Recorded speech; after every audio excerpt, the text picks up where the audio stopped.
que l'infâme bricoleur faisait en amateur des bombes atomiques. Sans avoir jamais rien appris, c'était un vrai génie, question travaux pratiques. Il s'enfermait toute la journée au fond de son atelier pour faire ses expériences. Et le soir il rentrait chez nous et nous mettait en transe en nous racontant tout. Pour fabriquer une bombe, mes enfants, croyez-moi, c'est vraiment de la tarte. La question du détonateur se résout en un quart d'heure, c'est de celle qu'on écarte. En ce qui concerne la bombage, c'est pas beaucoup plus vache, mais une chose me tourmente, c'est que celle de ma fabrication n'ont qu'un rayon d'action de 3,50 m. Il y a quelque chose qui cloche là-dedans, j'y retourne immédiatement.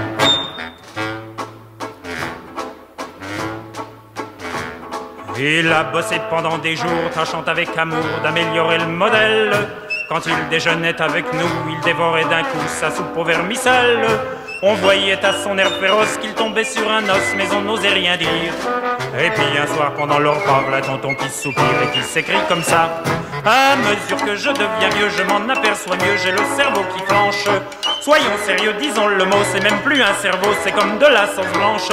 Voilà des mois et des années que j'essaye d'augmenter la portée de ma bombe, et je ne me suis pas rendu compte que la seule chose qui compte, c'est l'endroit où ce qu'elle tombe. Il y a quelque chose qui cloche là-dedans, j'y retourne immédiatement.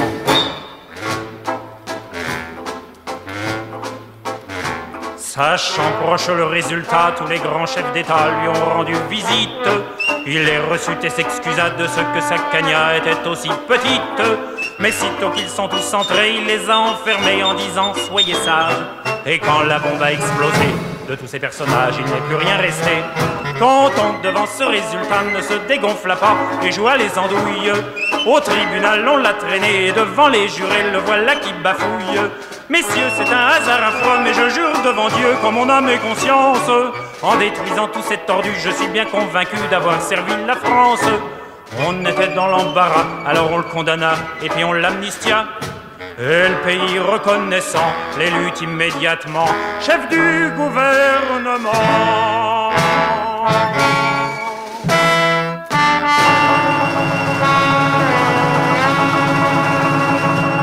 Bonjour à toutes les auditrices et tous les auditeurs de Civis Pacem, l'émission de l'Union pacifiste sur Radio Libertaire. Nous allons encore parler dans notre émission d'aujourd'hui de la Kanaki, où plus d'un mois après la révolte kanak du 15 mai 2024, provoquée par le vote de la modification du code électoral, la répression coloniale s'est abattue à nouveau sur les indépendantistes. Non seulement Macron, ignorant tout de l'histoire de la Nouvelle-Calédonie, a provoqué par ses décisions absurdes un chaos dans le pays, mais il a déployé à nouveau, comme cela s'était fait en 1988, l'arsenal policier et militaire colonial. Les partis indépendantistes ont appelé au calme, espérant pouvoir rétablir un jour dans le pays, selon le souhait de Jean-Marie Tjibaou, une communauté de destin avec les différentes populations présentes sur le territoire. Mais fin juin 2024, les provocations de Macron continuent. Il a non seulement commandé l'arrestation de membres des partis indépendantistes, mais il a pris la décision de déporter ces prisonniers kanaks dans une prison française située à 17 000 km de Kanaki. Cette disposition répressive ne peut qu'envenimer la situation sur le terrain. C'est dans ce climat dramatique que les Calédoniens s'apprêtent à affronter la campagne express des élections législatives, décidée en dépit de toute logique par un Macron vengeur qui n'a pas supporté ses échecs aux élections européennes. L'Union pacifiste a toujours affirmé son anticolonialisme, mais ne s'est jamais intéressée à des élections. Mais, dans le contexte délétère provoqué par Macron, je pense qu'il est intéressant d'entendre une candidate des indépendantistes qui se présente pour affirmer le besoin de décolonisation réclamé par les Kanaks depuis des dizaines d'années. Cette candidate s'appelle Omaïra Nesline. Elle est rattachée à la famille du grand chef de marée Nidoïch Nesline. Il faut rappeler que Nidoïch Nesline, qui avait fait ses études à la Sorbonne en 1968, a été un pionnier de la lutte pour l'indépendance du peuple kanak. Il faut rappeler aussi qu'une fois emprisonné à Nouméa par la justice coloniale, c'est l'avocat Jean-Jacques de Félix, qui était aussi l'avocat de l'Union pacifiste, qui est allé avec l'autorisation du général de Gaulle à Nouméa pour défendre Nidoïch Neslin et obtenir sa libération. Omaïra Neslin est présidente de la Commission des infrastructures publiques, de l'aménagement du territoire, du développement durable, de l'énergie, des transports et de la communication du Congrès de Nouvelle-Calédonie et elle est candidate sous l'étiquette indépendantiste.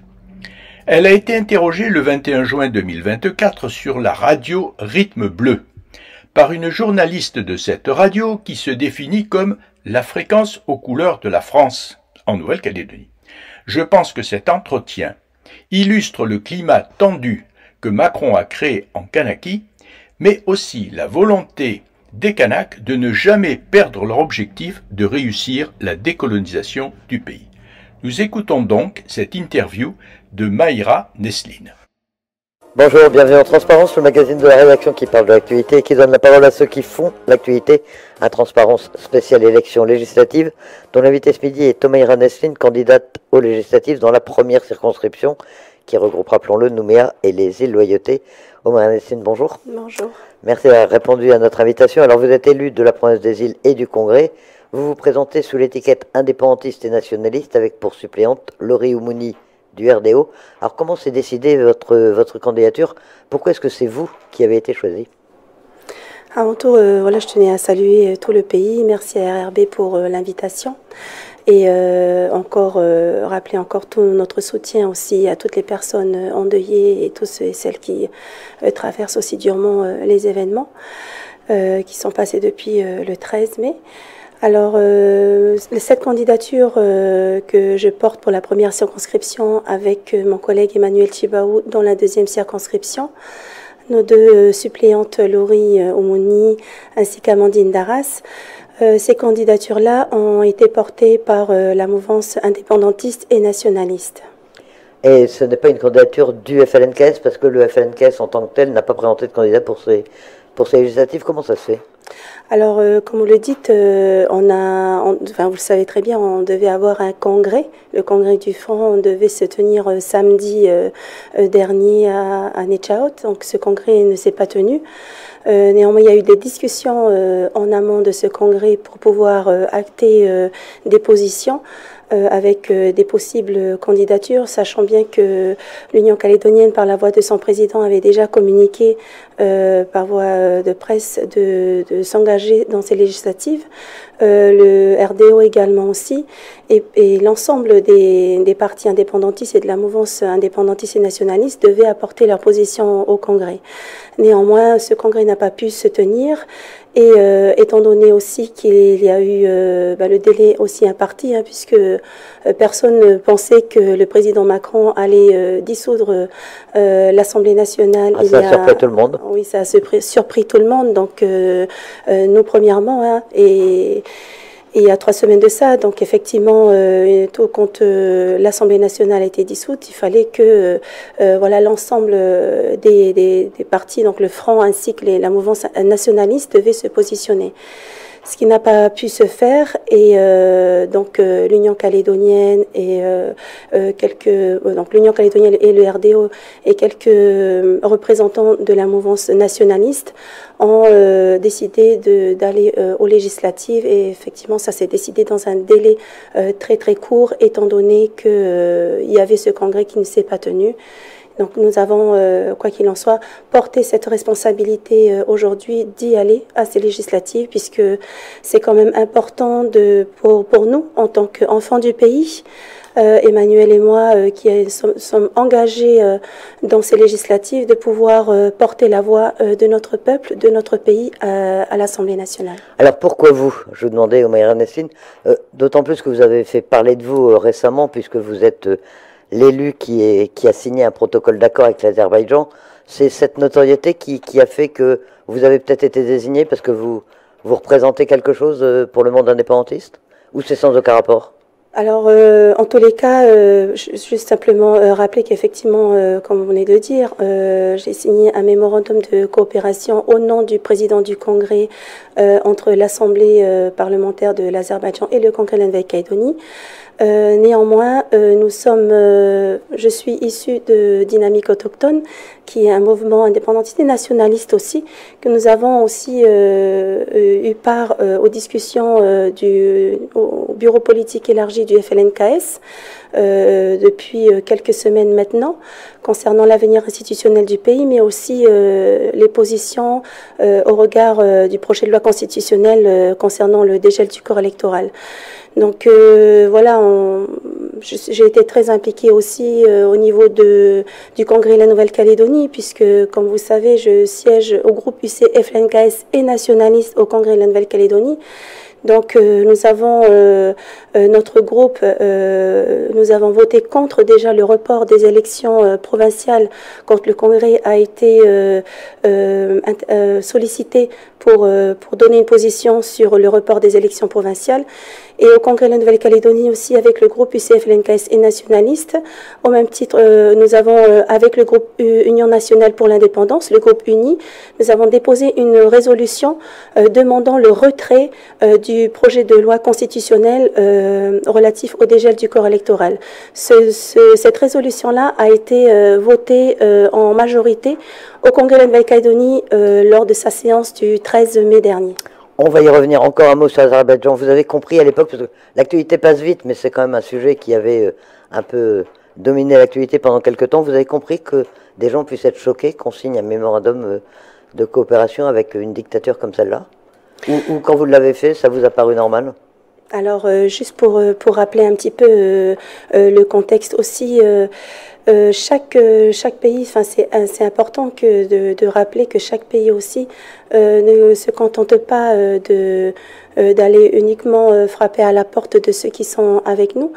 Nous avons, juste pour rappeler que l'Azerbaïdjan a présidé le mouvement des non-alignés de 2019 à 2024. Et ce mouvement des non-alignés-là, c'est un couloir aussi que le FLNKS a pris pour pouvoir porter sa voix au niveau international dans le cadre de processus de décolonisation. Et le mouvement des non-alignés soutient voilà, tous les pays et territoires dans ce processus-là. Effectivement, voilà, il n'empêche que c'est une dictature. Chacun voit chaque pays avec les lunettes qu'ils ont. Simplement rappeler que quand on va serrer la main à un pays ou une force à l'échelle mondiale, juste rappeler que nos voisins australiens ont aussi reçu le Premier ministre chinois dernièrement, que Emmanuel Macron aussi a reçu la Chine aussi.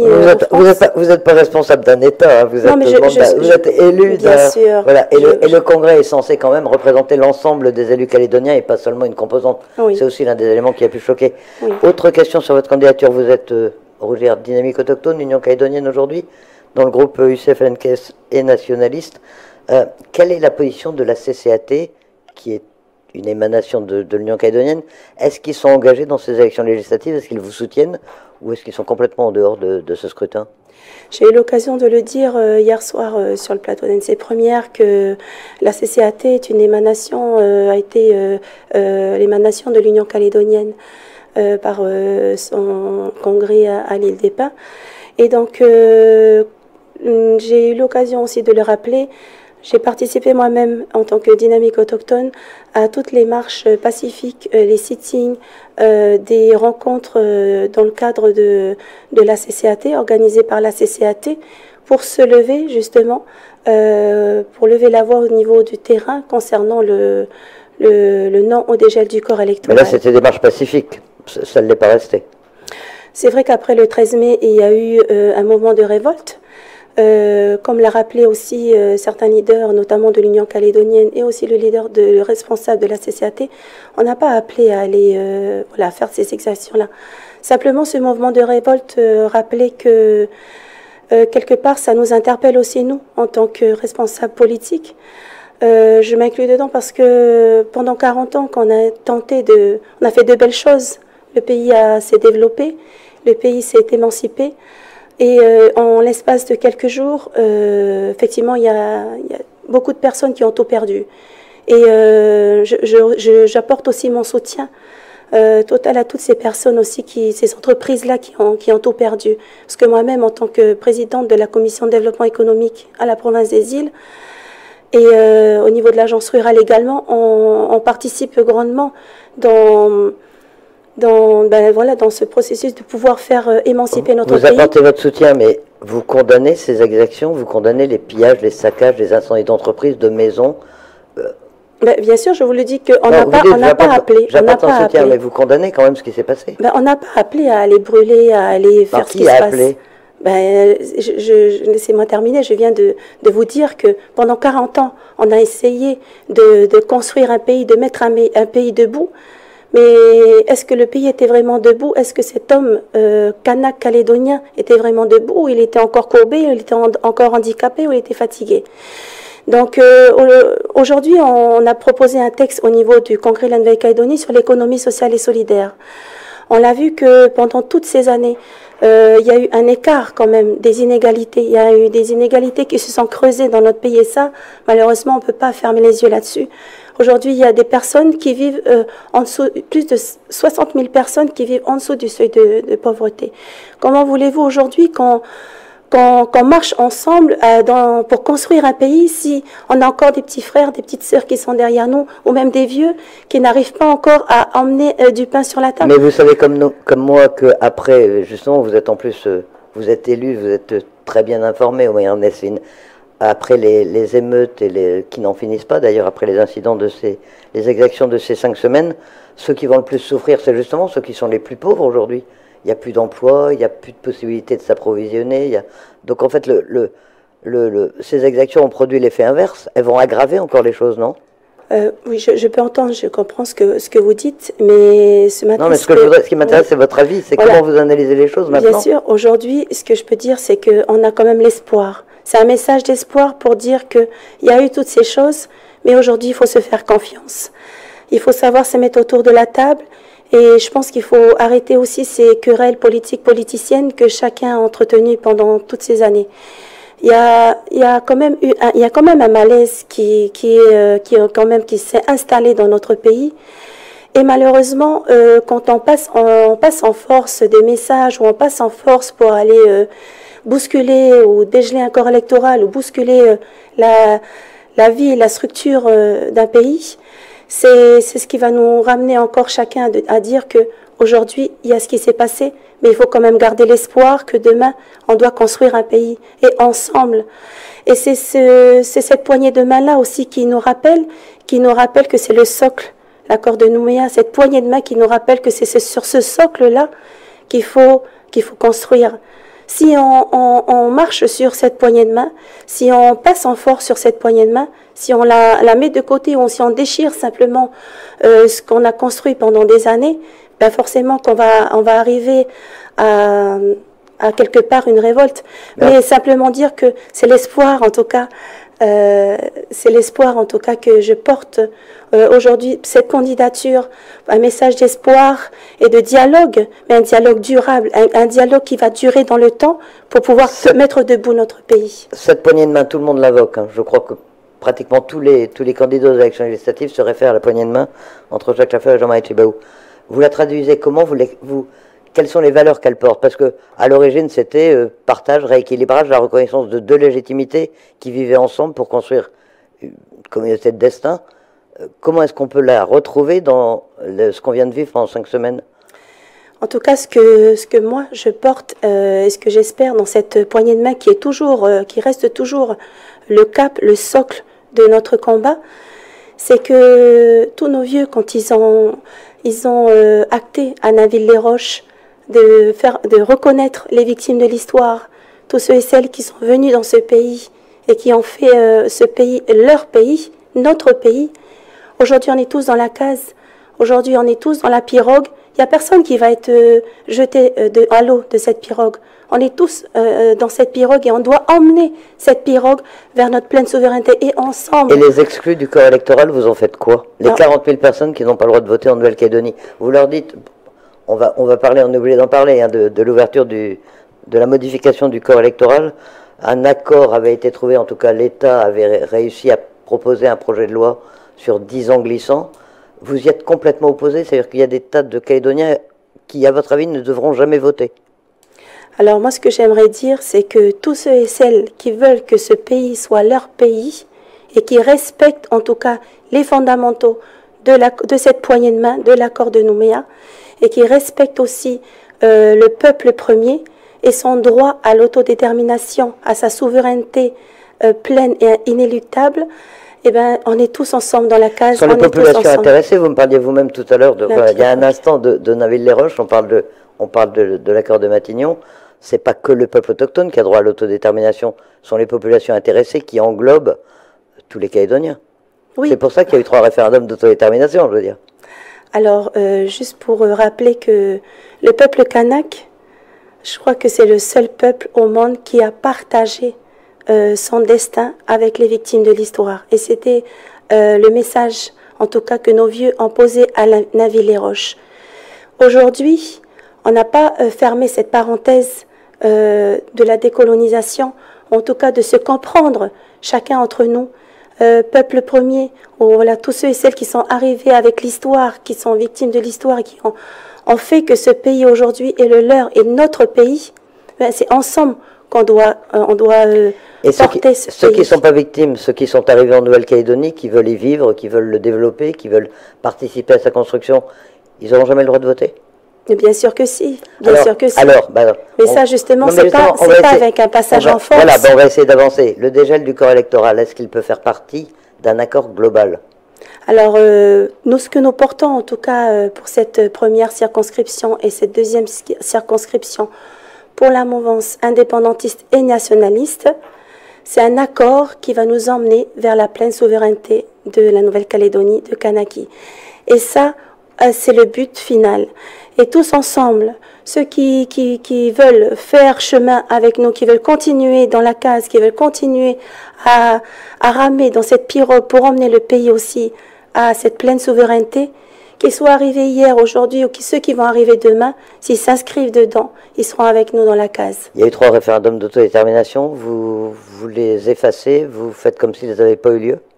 Alors, il y a une majorité de Calédoniens qui se sont prononcés sur un corps électoral gelé, on l'oublie souvent, mais là c'était un corps électoral gelé, qui se sont prononcés pour le refus de l'indépendance et le maintien dans la France. Oui, juste rappeler que vous contestez le 3e? Que l'ensemble du peuple, une grande majorité du peuple kanak, du peuple premier, n'ont pas participé à la 3e consultation. Rappelez aussi que cette 3e consultation... Qui a été validée par l'ONU quand même. Cette 3e consultation est encore portée au niveau international. Il y a un travail qui est fait avec la Cour internationale de justice pour justement reconnaître que cette 3e consultation s'est faite sans le peuple concerné. Vous avez trouvé un pays pour porter devant la Cour internationale de justice? Aux dernières nouvelles, c'était compliqué. Aucun pays ne voulait porter ce dossier. En tout cas, on espère. En tout cas, vous cherchez, mais vous ne l'avez pas encore. On y croit.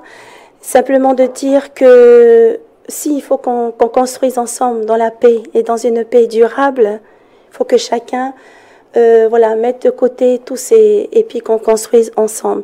Mais c'est difficile, je conçois. C'est difficile, je conçois, mais comment continuer? On le voit aujourd'hui, on est dans une impasse. Comment sortir de la crise? Comment sortir de cette crise sociale? C'est à vous que je demande. Non, mais c'est vous qui vous présentez les élections. Comment on en sort? Vous parlez de discussions, mais alors il y a eu des discussions déjà ces derniers mois. Il y a eu beaucoup de discussions, vous directement avec l'État, puis entre les indépendantistes, notamment l'Union calédonienne, et les non-indépendantistes. D'une part avec Calédonie Ensemble, ensuite avec les loyalistes et le Rassemblement. Ça n'a jamais abouti. Pourquoi? Il faut savoir qu'il y a eu différentes réunions qui devaient se tenir. Et comme les législatives, ces discussions-là aussi devaient se tenir au dernier congrès, qui n'a pas eu lieu. Donc aujourd'hui, on parle des législatives. Demain, il faudra qu'on revienne tous autour de la table. Mais avant de parler des discussions, avant de parler de paix durable, il faut que chacun puisse faire le point un peu là où il est et que chacun respecte cette poignée de main, chacun respecte la place là où il est. L'État, les non-indépendantistes, les indépendantistes, et que tous ensemble, on puisse trouver demain une issue. Et une issue qui va nous emmener, en tout cas pour nous, à ce qu'on a toujours demandé, nous emmener vers un pays souverain. Et en attendant, vous êtes satisfait que le président de la République ait annoncé une fois de plus qu'il avait décidé de ne pas réunir le Congrès? Ça vous satisfait? Vous l'attendiez? Et que donc la loi constitutionnelle ne serait pas soumise au Congrès de Versailles? Alors, je pense que tout le monde le sait, hein, donc ça c'est des annonces du président Macron, demain, qui aussi a annoncé que le texte est suspendu, il n'est pas retiré. Donc c'est le même président Macron qui effectivement a annoncé qu'il ne convoquerait pas le Congrès. Néanmoins, l'Assemblée nationale est dissoute. Il y a des élections législatives qui sont attendues. Donc, en tant que candidate à la première circonscription, on attend que ces législatives se fassent et j'appelle à la mobilisation de l'ensemble de la mouvance indépendantiste, nationaliste et progressiste à soutenir ces candidatures pour qu'une fois que l'Assemblée nationale soit debout, on verra bien si, oui ou non, le président Macron ne convoquera pas le Congrès.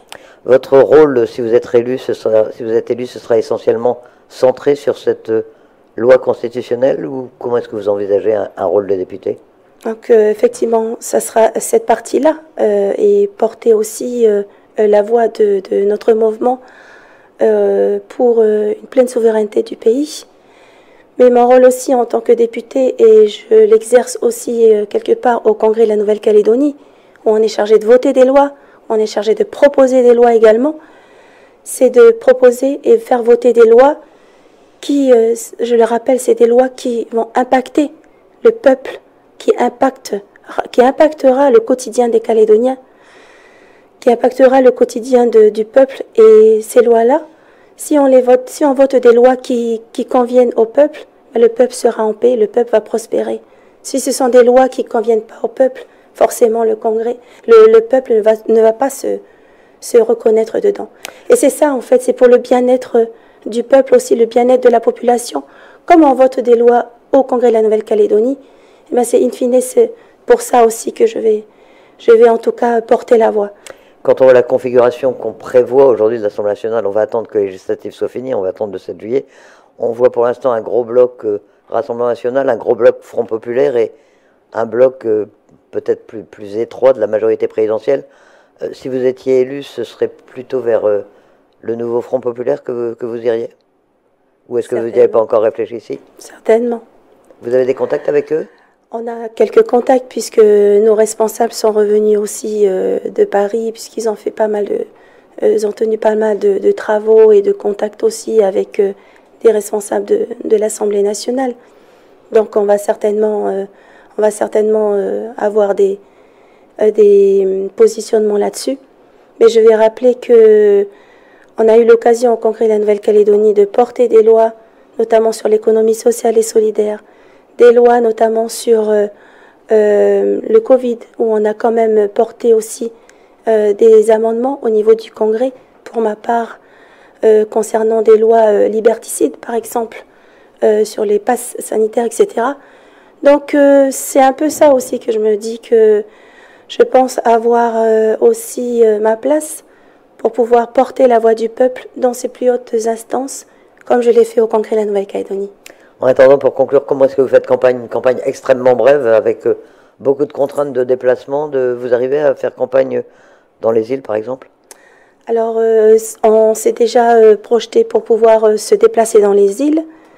Et je vais déjà m'excuser pour celles où on ne pourra pas y aller, car on est contraint forcément du planning d'Air Calédonie, qui est sous dispositif NOTAM.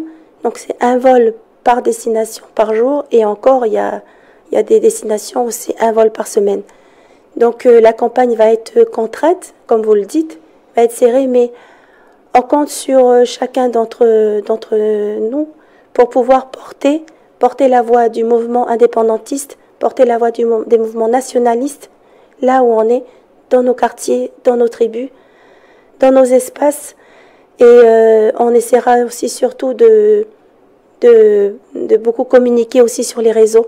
On a d'ores et déjà, Emmanuel Chibao et moi, proposé d'ouvrir des pages officielles pour cette campagne législative. et on essaiera de mettre le maximum de choses concernant notre campagne, notre profession de foi sur nos pages officielles.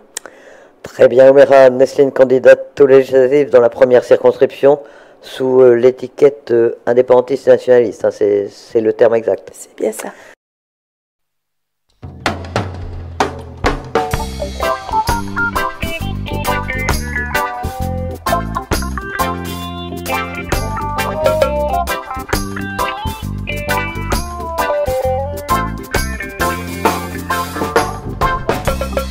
Ils n'ont pas voulu nous donner notre liberté. Préférons les forces armées et les magouilles politiques.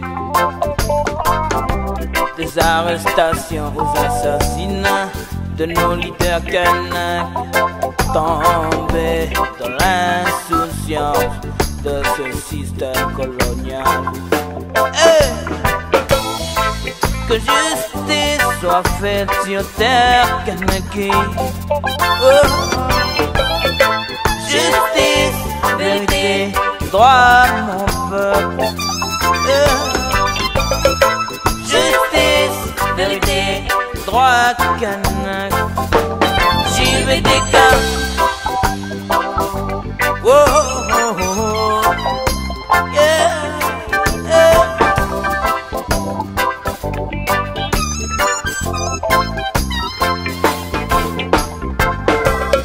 Le colonialisme français a bafoué notre identité, malmené un peuple colonisé, colonialisme racial, ta répression causa notre révolution. Que justice soit faite sur terre kanaki. Justice, vérité, droit, mon peuple. Justice, vérité, droit, kanak. J'y vais des cas. Oh, oh, oh. Yeah, yeah. Oh, oh, oh.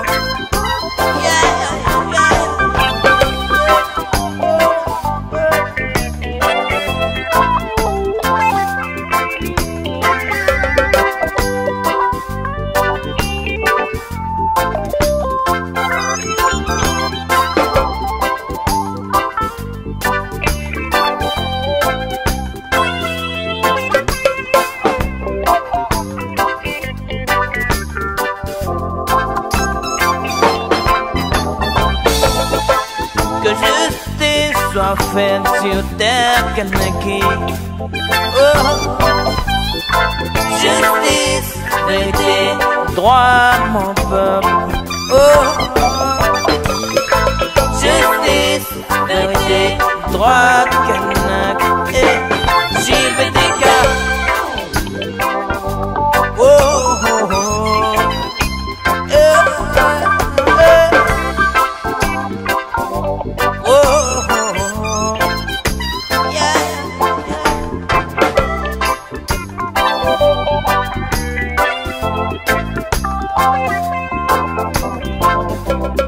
Ils n'ont pas voulu nous donner notre liberté. Préférons les forces armées et les magouilles politiques. Des arrestations aux assassinats de nos leaders kanaks, tombés dans l'insouciance de ce système colonial. Que justice soit faite sur terre kanaki. Justice, vérité, droit, mon peuple. Après cette interview d'Omeira Nesline, le 21 juin sur la radio Rythme Bleu, dans le cadre de la prochaine élection législative, voici ce que le 24 juin, 3 jours plus tard, ce que nous entendons aux infos de la chaîne de télévision Calédonia. Au lendemain du transfert de 7 membres de la CCAT vers la France pour effectuer une détention provisoire, les tensions ont de nouveau éclaté aux 4 coins du pays. La situation reste toujours fragile. Le récit de cette journée par nos journalistes sur le terrain. La nuit a été mouvementée à Tadine. La gendarmerie a été la cible de cocktails Molotov et de pierres durant plusieurs heures. Des barrages ont été érigés devant la caserne cette nuit. Ce matin, les services communaux ont déblayé la route, mais les cocotiers tombés ont endommagé le réseau électrique, engendrant une coupure d'électricité sur une partie de la zone de Tadine, où banques et OPT sont restés fermés. Il n'y a pas qu'aux îles où les tensions sont palpables. Dans le nord, une personne a été blessée par balle aujourd'hui à Bourail.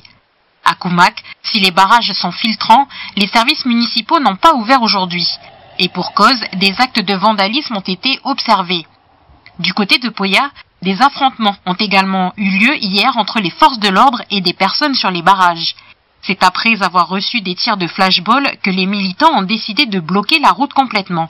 Les forces de l'ordre sont retournées sur place ce matin pour tenter de déblayer le passage. Malgré un apaisement sur les barrages, elles n'ont pu libérer l'accès. Seules les urgences médicales et les dialyses peuvent passer. Faut pas qu'on fasse n'importe quoi. Même si nos leaders sont pas là, mais la consigne elle demeure. Donc il faut respecter le travail qui a été déjà mis en place. Il faut vite retrouver ses esprits et rester dans les mêmes consignes. C'est pour ça que même ce matin, quand les forces de l'ordre sont revenues, on a essayé de calmer nos gens, de canaliser, de laisser passer, mais en les laissant se débrouiller pour dégager la voie, quoi. Et ils ont mis, comme j'ai dit, là, ils ont mis au moins 3 heures pour pouvoir passer rien que nous, là. Dans le sud du pays, à Dabéa, la journée a été mouvementée. Plusieurs barrages ont été érigés sur la Save Express et des affrontements entre militants et forces de l'ordre ont eu lieu. Cette nuit, le poste de police de la commune a été incendié. Une situation instable qui a poussé la municipalité à fermer les écoles, et ce jusqu'à mercredi, dans l'attente de réévaluer la situation. Cette reprise de tension au pays intervient 7 semaines après le déclenchement des événements le 13 mai. Et le transfert des 7 membres de la CCAT vers la France pour une détention provisoire a créé donc la surprise. La mesure décidée samedi soir au tribunal intervient à la suite de la mise en garde à vue de 11 membres de la cellule. Brenda Wanabo, chargée de communication de la CCAT, est l'une des personnes interpellées qui a été transférée vers la France. Son avocate, Louise Chocha, nous raconte comment cela s'est passé. Les choses se sont passées de manière extrêmement brutale, en fait.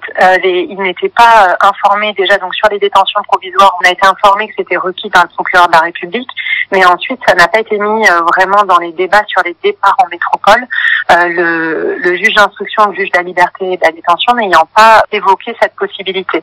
Donc on a plaidé uniquement sur la détention provisoire, puis elle a été prononcée, et à ce moment-là seulement, on a appris que c'était une détention provisoire dans des centres hors du territoire. Brenda était extrêmement choquée, elle a été dévastée, elle pensait uniquement à ses enfants, et elle a été autorisée par le juge d'instruction à voir son conjoint, mais sans qu'il ne puisse évoquer un mot et pour une durée extrêmement courte de quelques minutes à peine.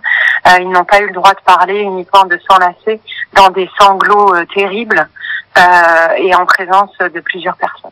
Elle conteste très très fermement l'intégralité des faits qui lui sont reprochés. J'espère que l'enquête réussira à démontrer qu'il n'y a absolument rien qui puisse constituer une quelconque infraction dans son dossier. En tout cas, moi, j'y crois très fort. Une mesure qui a de suite fait l'objet d'un appel de la part des avocats des 7 prévenus concernés. La Cour d'appel a 20 jours pour se prononcer. De son côté, le procureur a justifié cette décision en raison, je cite, de la sensibilité de la procédure et afin de permettre la poursuite des investigations.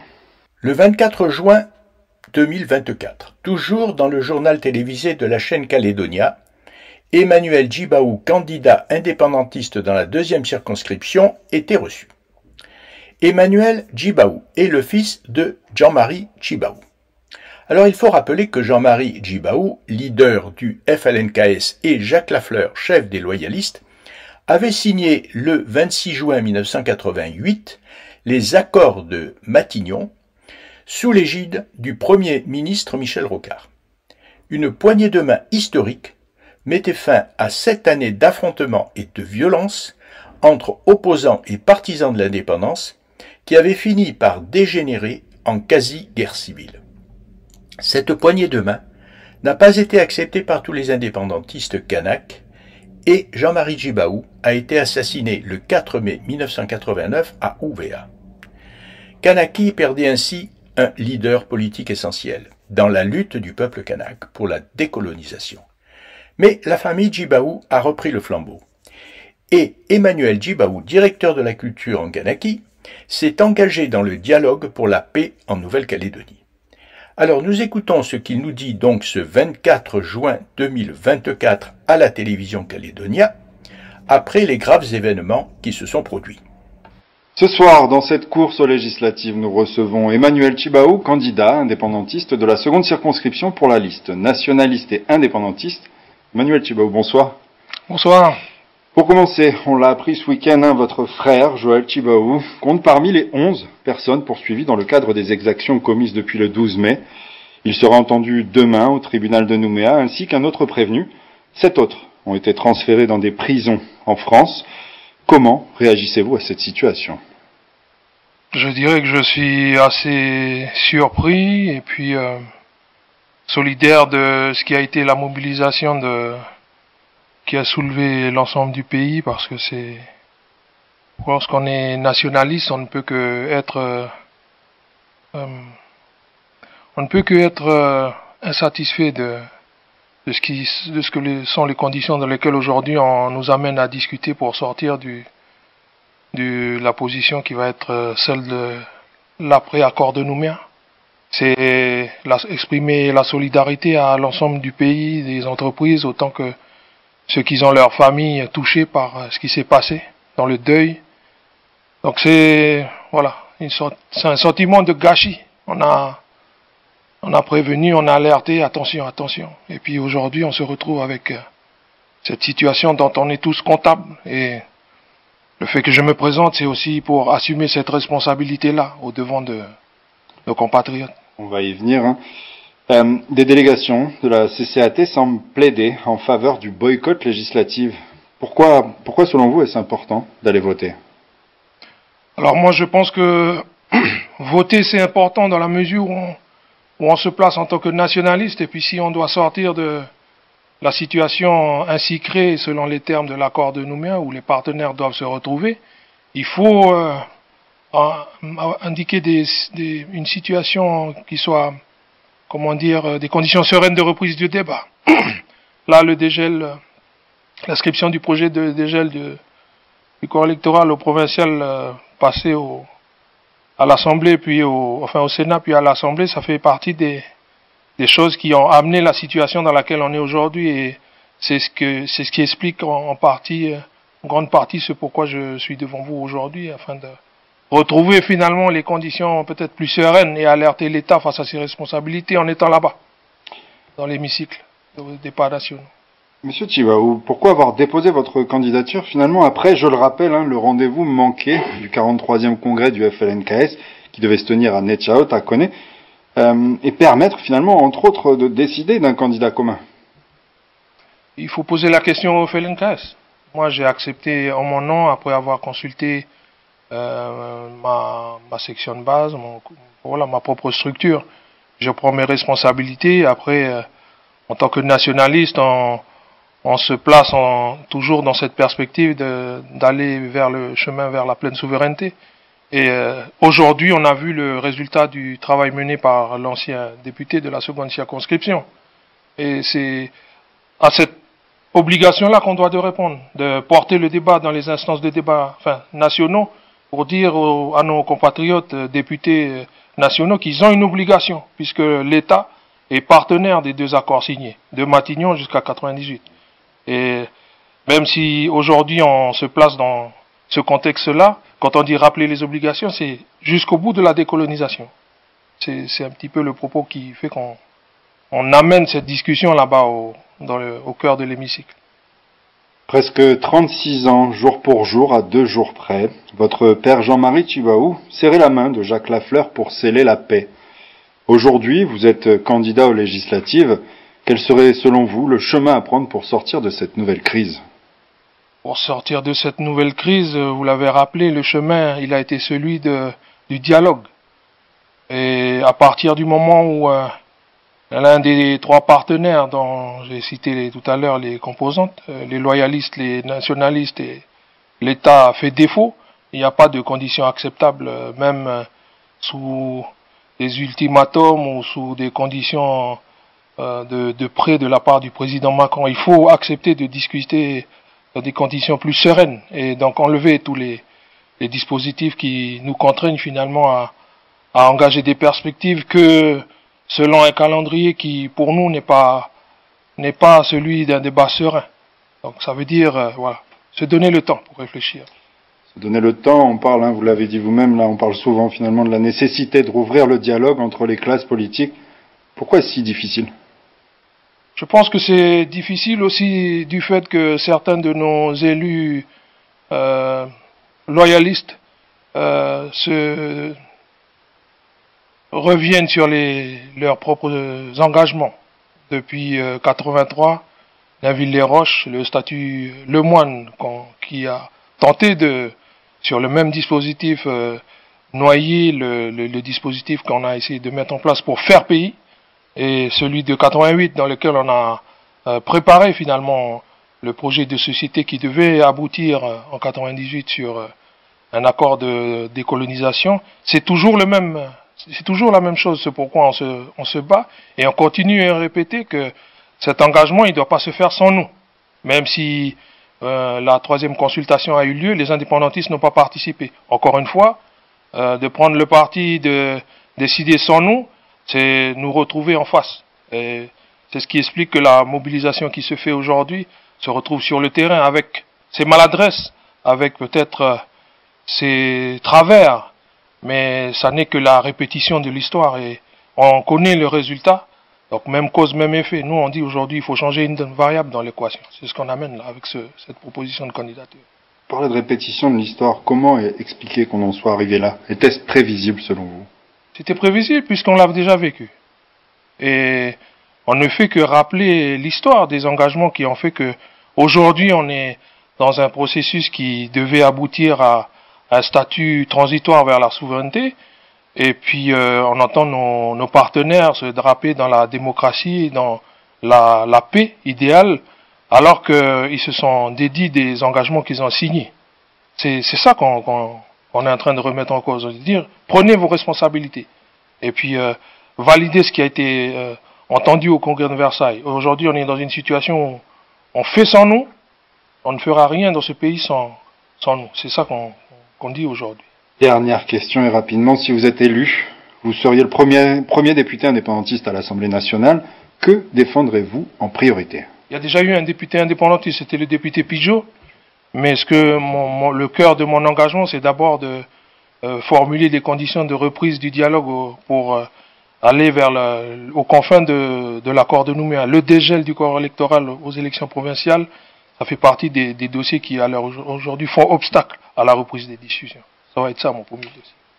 Emmanuel Tjibaou, ce sera le mot de la fin, directeur de la culture en province Nord et candidat dans la seconde circonscription sous l'étiquette nationaliste et indépendantiste. Merci pour ça.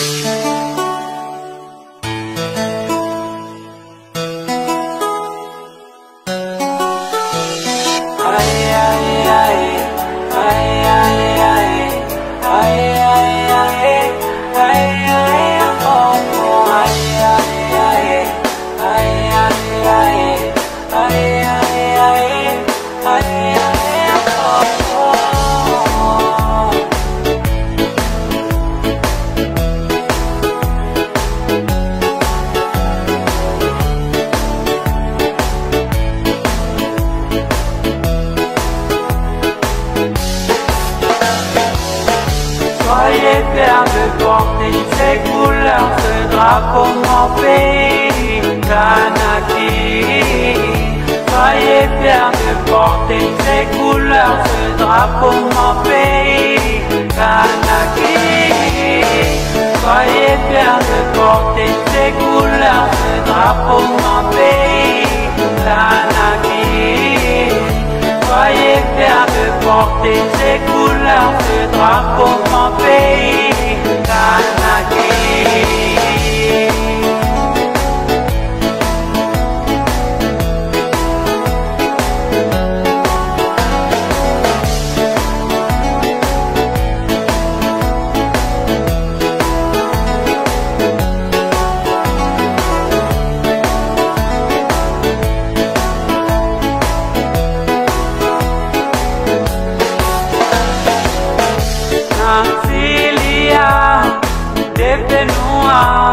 Tububongon Joy Nariko Ide Muli Sawama Holi Keano Iloa Kulodo Mama Holi Kira Mateni Yadi Nayo Katapia de Macha Kele na Kele Nalo Asua Mata Made Totona Maningi Made Mumai na Tuka Potine Sawage Yamatukuti Gehano Lupa Gehiloa Gehano Iloa Delalu Langi Oti Oti Lanaki Sawage Yamatukuti Gehano Lupa Gehiloa Gehano Iloa Gehano Langi Oti Oti Lanaki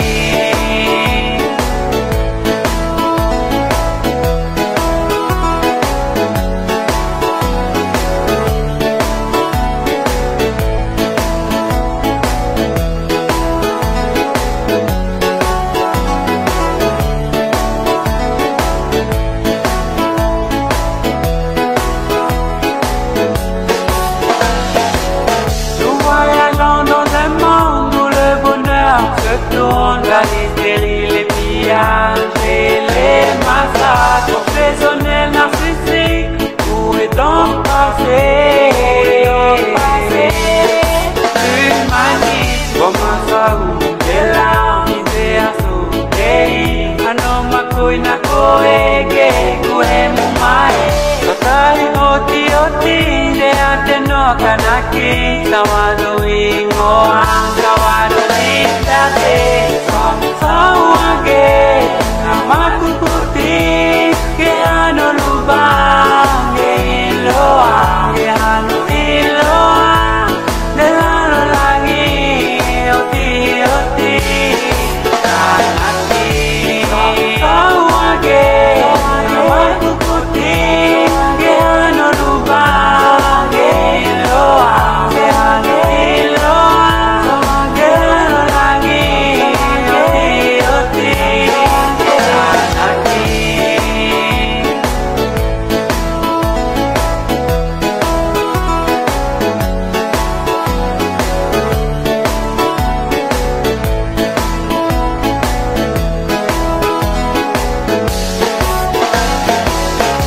Soyez fiers de porter ces couleurs, ce drapeau de mon pays, Kanaki. Soyez fiers de porter ces couleurs, ce drapeau de mon pays, Kanaki. Soyez fiers de porter ces couleurs, ce drapeau de mon pays, Kanaki. Jean-Pierre Tayeb Haïfa, bonjour. Bonjour. Vous êtes ancien maire de Bourail, ancien président de l'Assemblée territoriale et ancien membre du comité des sages créé par Édouard Philippe en 2018 au lancement du processus référendaire. Est-ce que vous pouvez nous raconter, nous dire ce que vous avez vécu, ce dont vous avez été témoin depuis le 13 mai 2024? Eh bien, ce que l'on a vécu depuis le 13 mai, malheureusement, ça nous rappelle de mauvais souvenirs, très mauvais souvenirs de 1984 et de 1988. Nous, les anciens qui avons vécu ces périodes, nous pensions qu'avec l'accord de Nouméa, après, je dirais, autant de morts, après la tragédie d'Ouvéa, qu'on ne reverrait jamais ça dans notre pays. Mais 36 ans après, les faits sont têtus. Les faits sont têtus, eh bien on revient au grand galop, aux mêmes erreurs que l'on a connues dans ces périodes, que ce soit des erreurs par l'État, qui ne comprend pas toujours la Nouvelle-Calédonie, ou par la Calédonie, qui n'a peut-être pas su faire ou suffisamment fait pour justement s'occuper de cette jeunesse. Mais nous sommes tous quelque part responsables. Vous avez eu des mots forts envers l'État. Eh bien, je crois que... Pourquoi des mots forts envers l'État? Tout simplement que dans les années 84, après donc Naville-les-Roches, l'État ne respecte pas ses engagements. L'État fait fi de ces engagements pris à Naville-les-Roches. Pour faire plaisir à qui, on ne le sait pas encore. L'État n'entend pas les appels, je dirais, il y a eu plusieurs appels auprès de l'État à dire attention, vous êtes, je dirais, dans la mauvaise voie. Vous avez alerté plusieurs fois l'État. Personnellement, j'ai fait une note de 3 pages en 2022. 3 septembre 2022, il y a une note de 3 pages qui est arrivée à Emmanuel Macron. Vous disiez quelques mois après, je l'ai transmise à d'autres personnes bien placées, que ce soit un président de l'Assemblée nationale, que ce soit d'anciens fonctionnaires ici, l'attaché, le responsable outre-mer d'Emmanuel Macron l'a eu entre les mains, le directeur de cabinet aujourd'hui d'Emmanuel Macron, qui était au commissaire ici, a eu cette note. Rien n'y a fait. Mais le pire, c'est que d'autres notes ont été faites, que ce soit celle de M. Muliaba, que ce soit celle de Louis-José Barbanson, que ce soit une note que j'ai faite, ou d'autres qui ont été faites par des personnes anonymes, une note que j'ai faite le 9 avril 2014.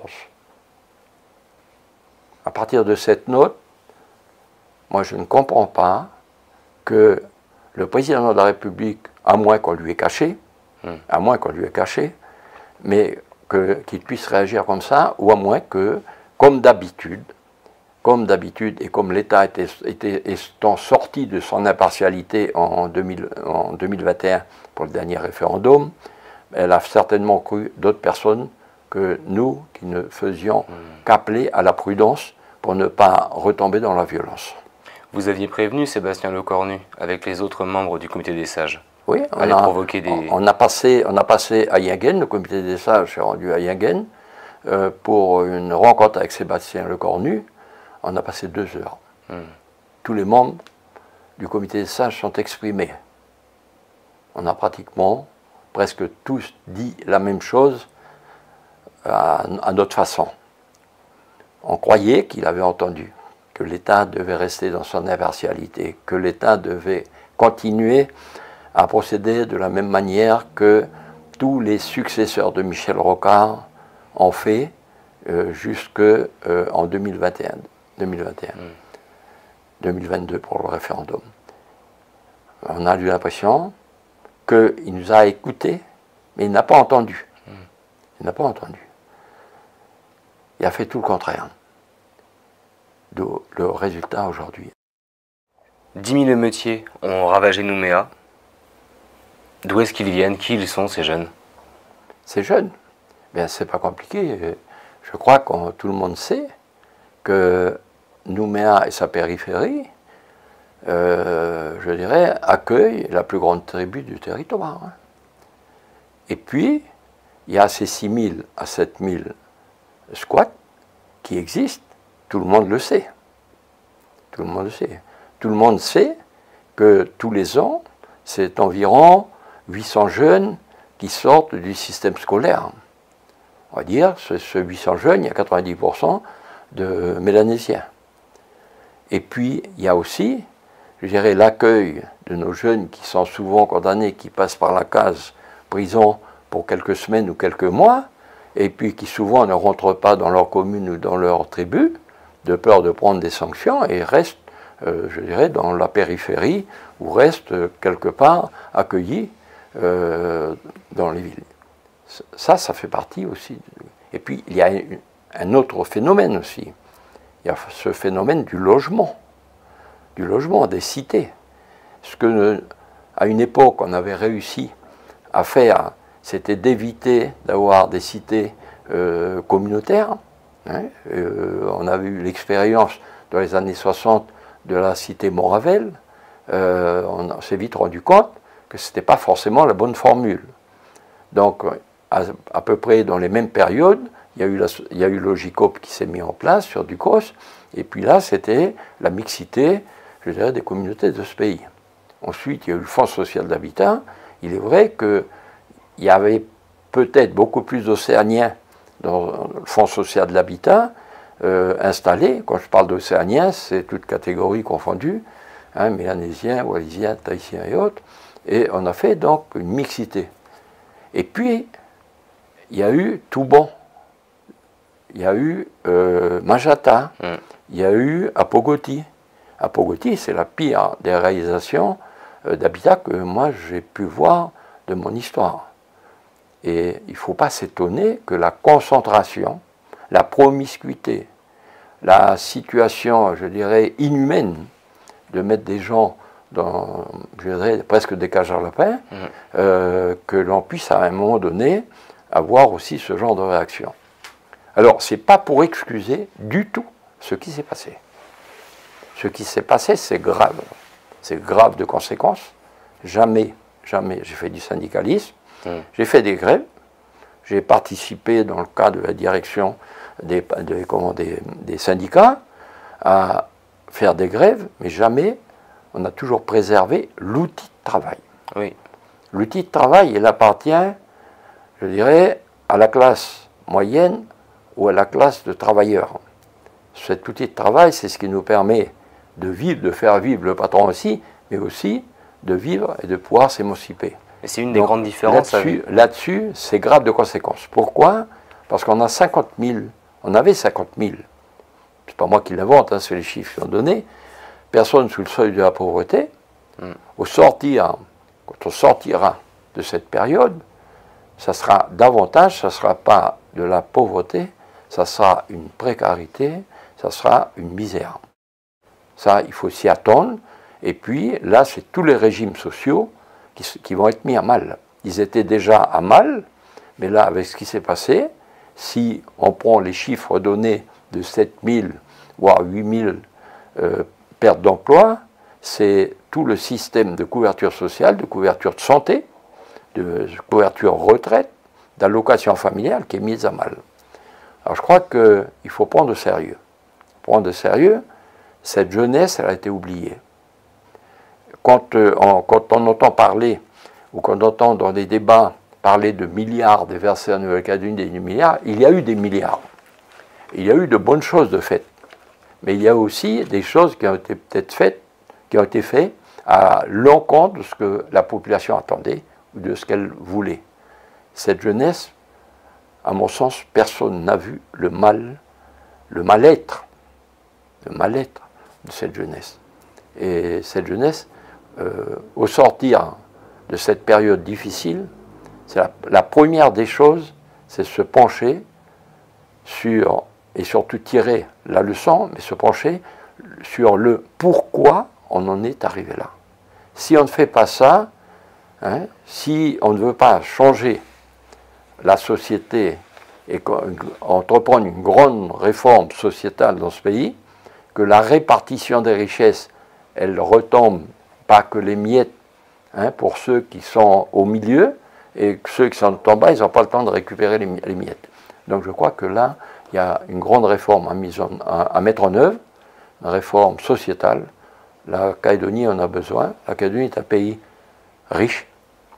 C'est un pays dont le produit intérieur brut est certainement le plus beau de la région Pacifique. Peut-être à l'exception de la Nouvelle-Zélande, on a le plus beau PIB par tête d'habitants. Mais très mal réparti. Il y a une pauvreté qui s'est installée.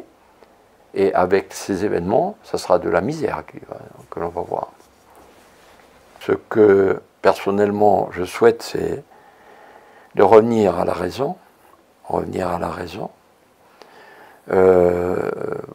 pour ouvrir un chemin vers la paix.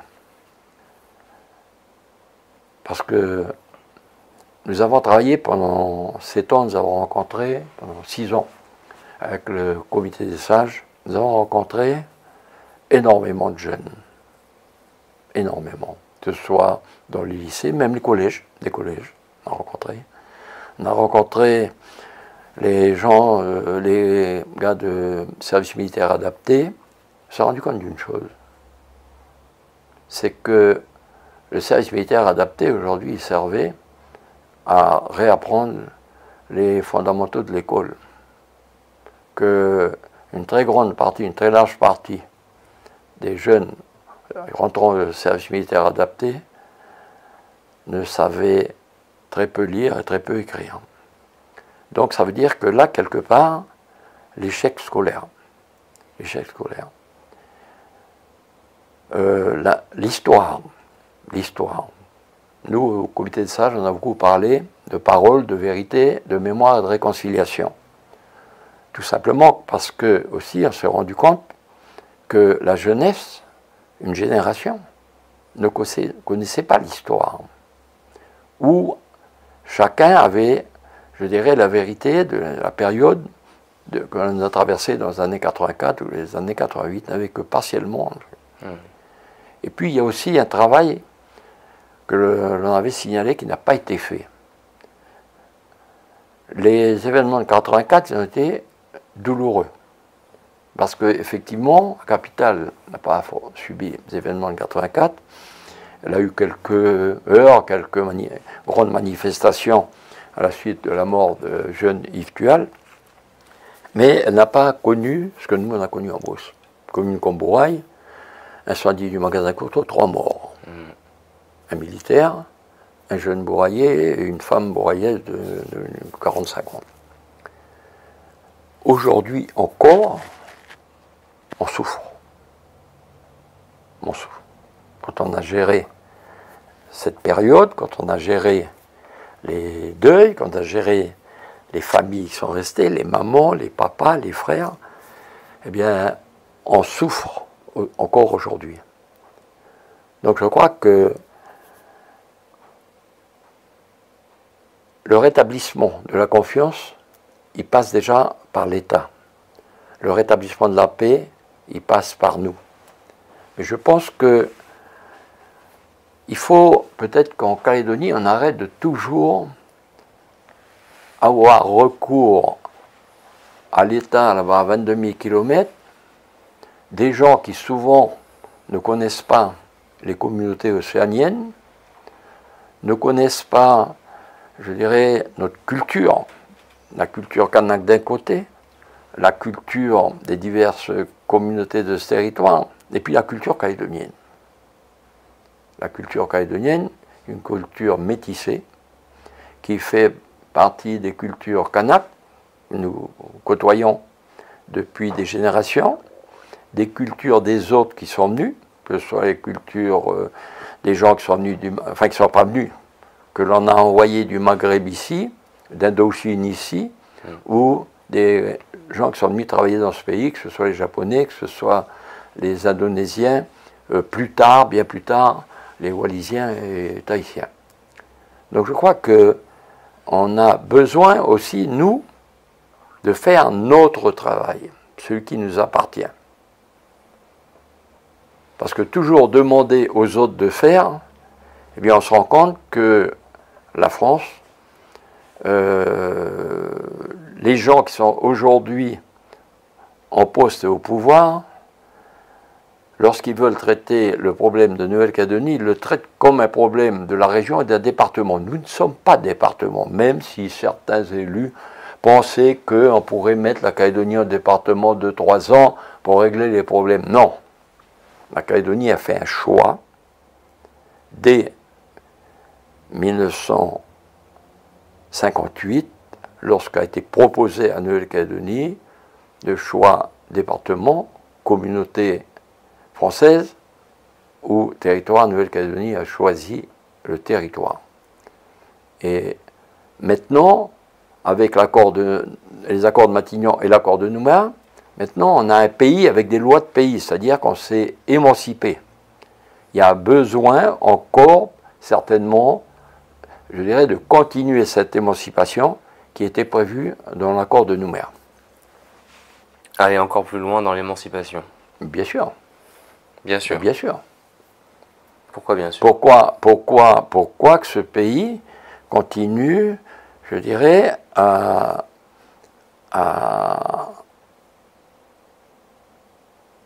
une grande partie des transferts de compétences ont eu lieu.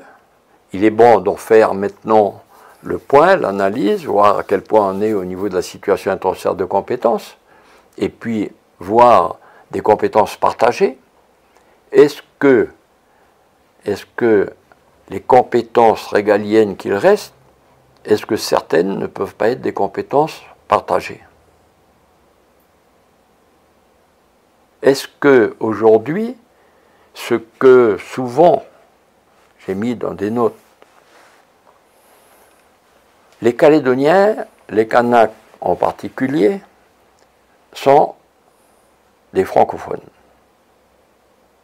Les Kanaks n'ont pas, je dirais, de contentieux avec les Français. Ils ont des contentieux avec l'État français. Oui. Donc ils sont francophiles. Faisant attention de ne pas en faire des francophobes, des anti-français. Parce qu'aujourd'hui, ce que l'on n'entendait pas, ni en 84, ni en 88, c'est de faire de l'anti-France. Aujourd'hui, on l'entend. Ah oui. Et puis, il faut que l'État définisse un autre rapport avec la Nouvelle-Calédonie, avec le peuple calédonien. C'est-à-dire que sortir, je dirais, du colonisateur colonisé, du dominant dominé, et installer un véritable partenariat. Quand on dit partenaire, je dirais la définition du mot, elle est précise. Partenaire, ce n'est pas dominer. Aujourd'hui, on a comme l'impression qu'on revient à un système dominateur. Et ça, pour nous, les Calédoniens, je ne suis pas le seul, hein, c'est insupportable. Sans toucher votre micro, qu'est-ce qui est insupportable pour vous? Ben, ce qui est insupportable, c'est de voir le comportement, je dirais, de l'État dans ce pays, où on revient dans un système de dominant, on vient nous dire ce qu'il faut faire. Oui. On vient nous dire ce qu'il faut faire. Oui. Il y a des gens qui arrivent et puis qui commencent à vous dire ce qu'il faut faire. Alors, avec moi, ça passe mal. Je leur dis, moi, quand je vais en France métropolitaine, je mets le costume. Je respecte, je vous respecte. Quand vous venez ici, vous mettez le jean, vous me respectez. Non, je vous demande de préciser parce que partager les compétences, ça en revient à imaginer une souveraineté. Il est temps de parler de souveraineté? Mais vous parlez de souveraineté. Quand on demande la souveraineté, quand on demande l'indépendance, l'important c'est de savoir qu'est-ce qu'il y a dans le contenu. C'est pas le mot qui importe, c'est pas le contenant qui importe, c'est ce qu'il y a dedans. On a déjà une grande partie de souveraineté. Qu'est-ce qui interdit que d'arriver et d'aller un peu plus loin, plutôt que d'arriver, je dirais, à la casse? Là où on en est. Moi, je fais le choix de la paix. En conclusion, est-ce que vous auriez un message à adresser aux Calédoniens, aux habitants de la Nouvelle-Calédonie? Le message. Le message. Le message, c'est déjà d'écouter l'autre. Pas seulement d'écouter, d'entendre l'autre. D'entendre ce que l'autre veut vous faire passer comme message. Et puis, de partager. De partager, et surtout, je dirais, de rentrer dans une très grande humilité. Très grande humilité, et qui permet aussi, je dirais, d'engager un respect réciproque. Parce que ce qui a changé ces dernières années, et moi j'ai été sidéré, c'est de voir le manque de respect, y compris dans les institutions. Même si j'ai dû gérer à un moment donné où j'étais président de l'Assemblée, l'envahissement de l'Assemblée territoriale, mais ça c'était une population extérieure. Mais à l'intérieur de l'Assemblée territoriale, les gens se respectaient. Ils avaient des opinions différentes, des points de vue différents. Il y avait des discussions, il y avait des débats, mais il y avait un profond respect. Et surtout, c'était la défense de l'intérêt général. La défense de l'intérêt général faisait qu'on se préoccupait moins de savoir si on allait exister au renouvellement futurs de membres de l'Assemblée territoriale et autres. Ce n'était pas notre souci. Le souci, c'était de travailler pour l'intérêt général.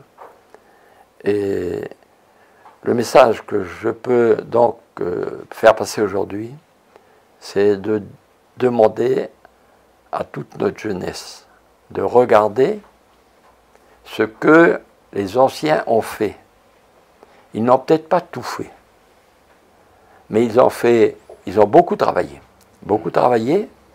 pour améliorer les conditions de vie de notre jeunesse, les conditions de scolarité. Même s'il y a un échec scolaire, il y a une scolarité gratuite dans ce pays. En matière de santé, demain, on aura un gros problème, c'est sur les problèmes de santé. Comment on va financer notre santé? Comment on va rétablir tout ce qui a été cassé?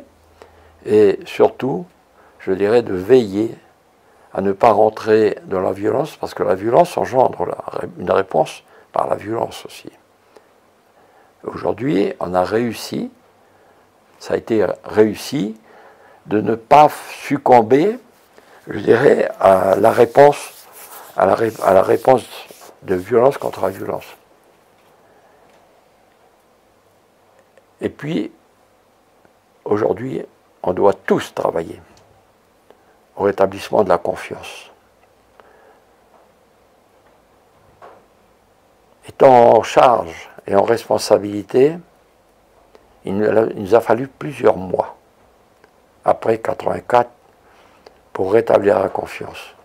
Quand vous avez 90 employés dans une commune, que vous avez moitié-moitié, mélanésiens et autres, que vous êtes resté pendant plusieurs mois sans faire de ramassage scolaire donc à l'école, et que nos écoles sont peuplées, une commune comme Bourail, notre ramassage scolaire c'était plus de 70%, je dirais, de petits mélanésiens. Donc après, il faut retravailler ça. Et retravailler ça, ça n'est pas toujours évident. Il faut être tous les jours à surveiller tout ce qui se passe. Donc on va avoir un grand moment de reconstruction. Il ne faut pas non plus que cette reconstruction, elle ne profite qu'à quelques personnes. Il faudra regarder globalement que cette reconstruction serve à la société calédonienne en entier. Que personne ne reste sur le bord de la route. Que les retombées n'aillent pas que, je dirais, dans les poches des grandes sociétés. Que la valeur ajoutée reste sur notre pays. Jean-Pierre Taeb, Haïfa, merci. Un grand merci.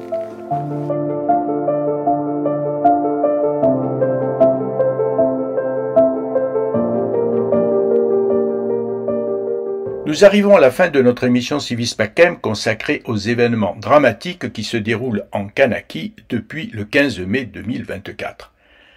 15 mai 2024, c'est la date à laquelle la loi sur la modification du corps électoral a été votée en France et a mis le feu aux poudres. L'insurrection kanak, qui est fortement réprimée par la police et l'armée coloniale, a déjà provoqué de nombreuses victimes et risque de mettre le pays dans une situation dangereuse.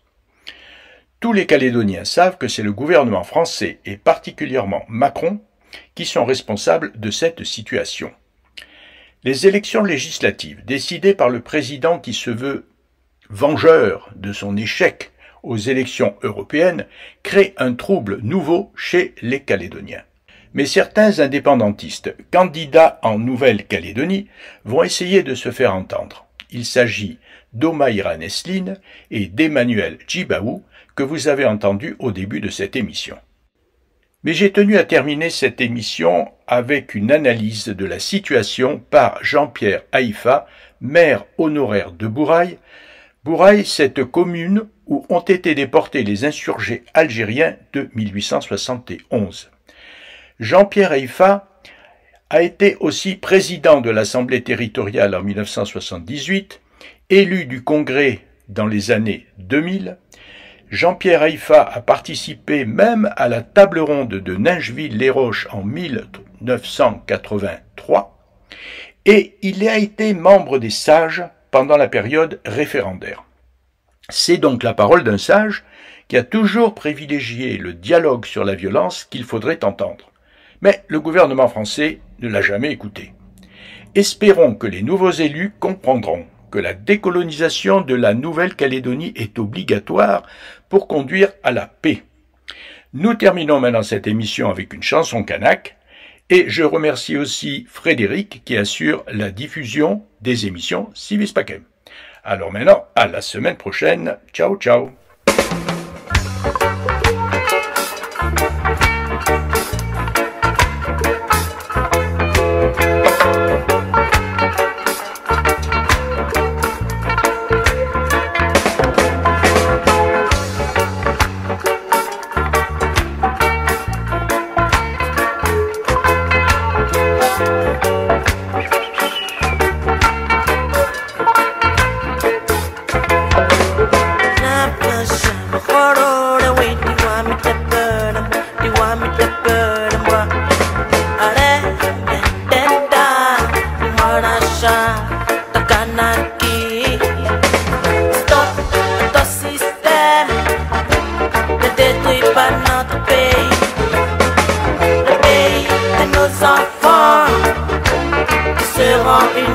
Jamais. Stop à la guerre. Arrêtez-moi ce massacre. Stop à la violence. Arrêtez-moi ce massacre. Napasham horror, we do want me to burn. You want me to burn what? Vendetta, ni marasha, tokanaki. Détruit par notre pays, le pays de nos enfants, qui seront unis à jamais. Stop à la guerre, arrêtez-moi ce massacre. Stop à la violence, arrêtez-moi ce massacre.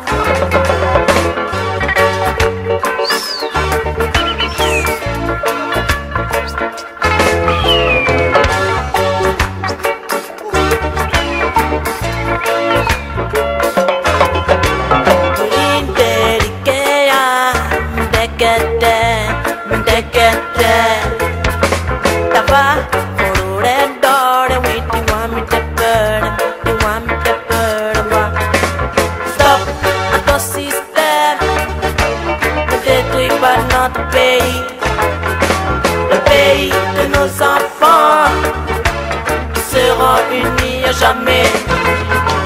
Stop à la guerre, arrêtez-moi ce massacre. Stop à la violence, arrêtez-moi ce massacre.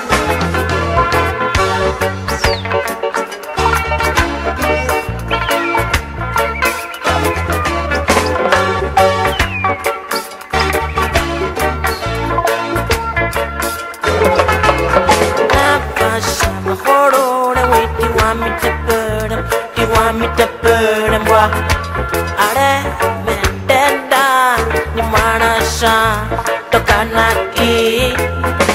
Stop ton système, ne détruis pas notre pays, le pays de nos enfants qui seront unis à jamais. Stop à la guerre, arrêtez-moi ce massacre. Stop à la violence, arrêtez-moi ce massacre. Stop à la guerre, arrêtez-moi ce massacre. Stop à la violence, arrêtez-moi ce massacre.